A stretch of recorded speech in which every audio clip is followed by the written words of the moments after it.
Hello everyone, welcome back to our channel Bhavitha sweet food. Proteins ఎక్కువగా ఉండి carbohydrates తక్కువగా ఉండి ఆరోగ్యానికి ఎంతో మేలు చేసే ఈ పెసరట్టు ఇంకా కొబ్బరి పచ్చడి ఎలా ప్రిపేర్ చేసుకోవాలో ఈ వీడియోలో చూసేద్దాం. ఈ పెసరట్టు ప్రిపేర్ చేయడం కోసం అయితే నేను రాత్రే 1 కప్పు పెసర్లు, 1 పిరికెడు బియ్యం నానబెట్టేసేసి శుభ్రంగా కడిగేసి నానబెట్టేసుకున్నాను.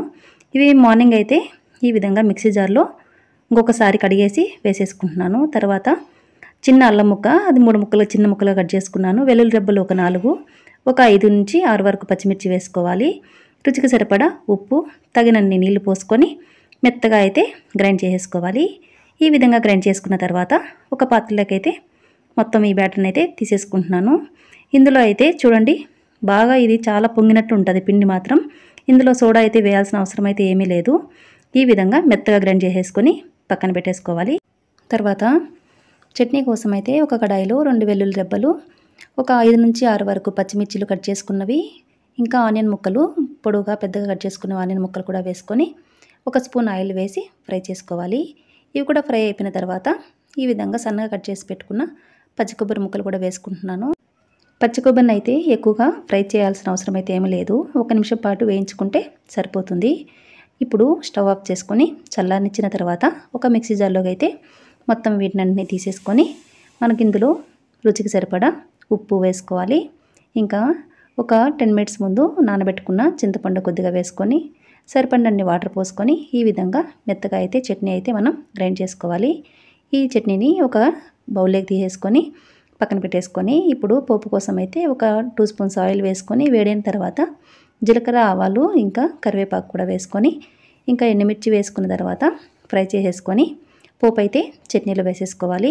ఇప్పుడు చట్నీ కూడా రెడీ అయిపోయింది కదండి. ఈ చట్నీ దోశలేకైనా కానీ చాలా బాగుంటుంది, ఇడ్లీ దోశలేకైనా. కాకపోతే పెసరట్లేకి మాత్రం కొబ్బరి పచ్చడి చాలా అంటే చాలా టేస్టీగా ఉంటుంది.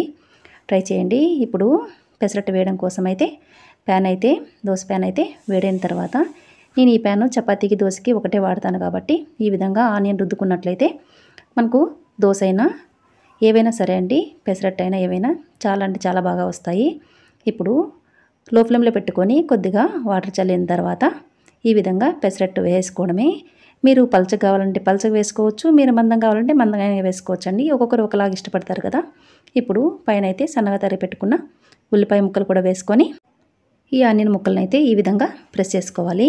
ఈ విధంగా ప్రెస్ చేసినట్టయితే ఇవి కూడా బాగా ఫ్రై అయిపోయి చాలా టేస్టీగా ఉంటాయి. ఇప్పుడు ఒక 2 స్పూన్స్ ఆయిల్ అయితే ఈ విధంగా వేసేసుకున్న తర్వాత బాగా రెడ్గా వచ్చేంత వరకు కాలిన తర్వాత చూడండి, టర్న్ చేసుకోవాల్సిన అవసరం అయితే లేదండి, ఒక సైడ్ కాలితే సరిపోతుంది.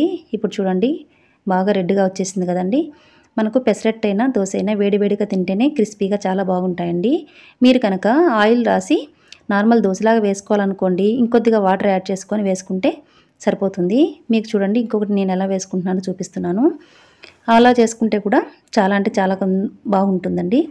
ఈ విధంగా ఎన్ని కావాలంటే అన్ని పెసరట్లు అయితే మనం రెడీ చేసేసుకోవచ్చు. వేడివేడిగా చట్నీతో సర్వ్ చేసుకుంటే సూపర్గా ఉంటుందండి. మధ్యాహ్నం వరకు ఆకలి కూడా వేయదు కాబట్టి వెయిట్ లాస్ అవ్వాలనుకున్న వాళ్ళు కూడా హ్యాపీగా ఎంజాయ్ చేయొచ్చు. మీకు ఈ రెసిపీస్ నచ్చినట్లయితే లైక్ చేయండి, షేర్ చేయండి, సబ్స్క్రైబ్ చేసుకోవడం అస్సలు మర్చిపోవద్దండి. Thanks for